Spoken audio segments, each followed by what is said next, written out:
Hello everyone, Shinto Bean here playing some more Warhammer Combat Cards Ranked mode.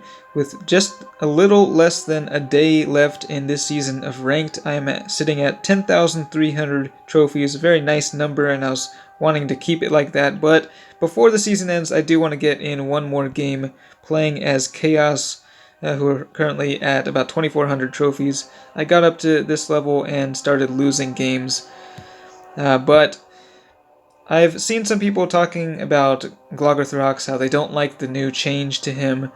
I thought it was kind of interesting at first, but I haven't actually played with him all that much. And I don't think that he is as strong as some of the other Chaos Warlords. But I want to see how he does up here in the upper tiers of Ranked mode. And what I've got with him is a lot of ranged heavy bodyguards. You can also go psychic, but I would encourage you not to go just pure melee with him, to vary up the attack types so you can kind of finish with a strong melee attack. So we've got big things like the Forge Fiend, the Obliterator. This guy is kind of more balanced between ranged and melee, but I mainly included him because of his regeneration. We got Lucius the Eternal, who's melee only, and also endless. Now we got this guy with poison, the pink horror, and also this poxwalker, both of which have endless. And then this guy with taunt. So just a variety of different units in here.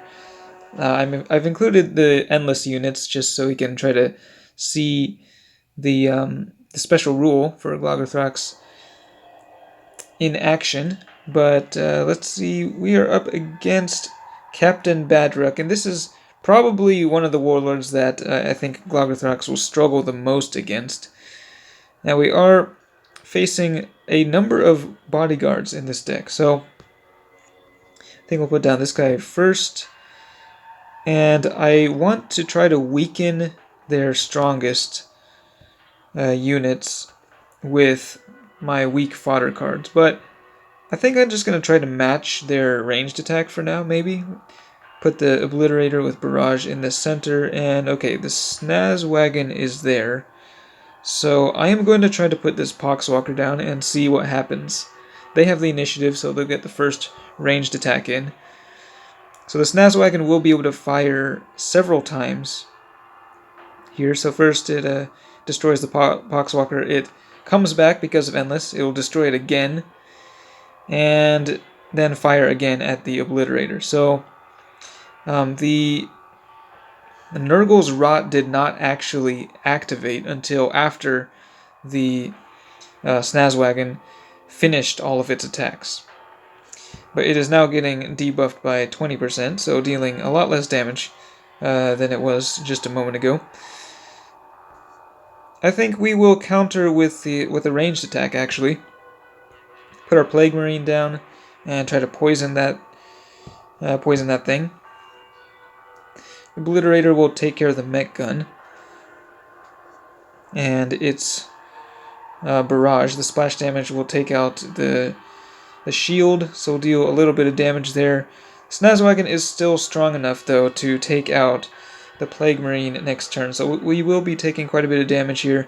And of course they got another big buggy, the Squig Buggy with Barrage in the center lane, so that will be firing multiple times as well. Alright, and it's going to get hit with the Nurgle's Rot, and our Twisted Lord over here, taking a lot of damage but surviving. And okay, let's see what the stats are at now for these guys. Of course, they got the Daka Jet coming out. This thing's at level 7, 99 damage. Okay, so that one's at 58, and this thing is down to 42. Now, what do we want to do? I think we're going to put the Forge Fiend down. It has Big Game Hunter, so it deals extra damage to these guys. And I think we're going to want to debuff their ranged attack, so I'm just going to put these guys down and spend a turn readying, choosing the Psychic option. At least I think, yeah. Ooh, that precision shot actually did a lot of damage to my Shambler there. So we're going to debuff their ranged attack. Hopefully it'll be enough that they don't get any extra attacks in this turn. We're about to find out. I think the Squig Buggy might actually still have enough damage to take out the guy. We'll see. He doesn't. Okay, that's pretty critical, because now the Forge Fiend will counterattack with its massive attack there. So it will be able to take down that Dakajet next turn, and also, actually, I have a better idea. We're going to go melee here.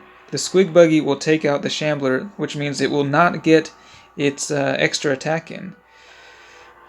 Because Badrock's ability only activates when the enemy makes a ranged attack. So it's getting hit with another stack of Nurgle's Rot, down to 51 damage. And the Dakajet is still able to deal a lot of damage, so let's put down... Well, we'll just put down this guy. Lucius the Eternal over there. And yeah, they're going ranged. Taking a fair beating, but as you can see, their buggies are dealing much less damage now. And yeah, this turn we will be able to go for the counterattack, and we have a charged up ranged attack now. So it took a little patience here, but yeah, I think we'll be able to take down Badrock perhaps in one shot. Not quite. So, okay, I may have spoke too soon there. Should I go for the ranged attack or not? Now this is a little tricky. Because, yeah, I'm just gonna go for it. We'll see what happens. So we'll leave Badrock with 10 health left, and we're about to take quite a bit of damage from all these attacks. This may cost me the game. We'll see. So Badrock will be the one to finish off the Forge Fiend, and the Squig Buggy will also be taking out our dude on the right. So now everything they have has been hit with Nurgle's Rot. Let's see how much damage they all do before we deploy our Warlord. So that's down to 45 damage, this guy 39, and then the Dakajet down to 79 damage. Gloguthrox has Fear, so he'll be reducing the damage of Badrock even more.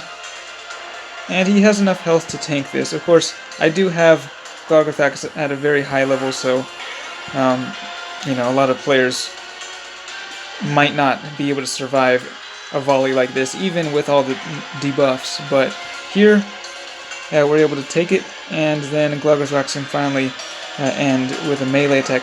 You can see we haven't actually charged up a melee attack very much because we used one earlier, but still able to defeat these guys.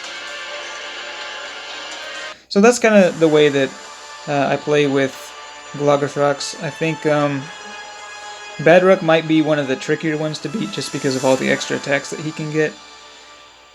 But I think Gloguthrox's ability is pretty strong against decks that just feature a couple very big units. So you can just throw those cheap fodder cards down at them, and it will reduce their attack by a fair bit, and then you can just send in your big guys to clean up their weakened forces.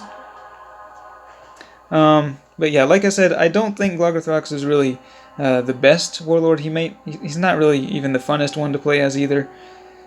But if you want to try to play as him, then maybe doing something like this, or putting down some of your big psychers like the Lord of Change in there, might see a little bit of success. That's what I'd recommend anyway. Let me know what you've tried out with Gloguthrox, and if you found him to be good or just not so much. Let me know in the comments. Thanks for watching, and I will see you next time.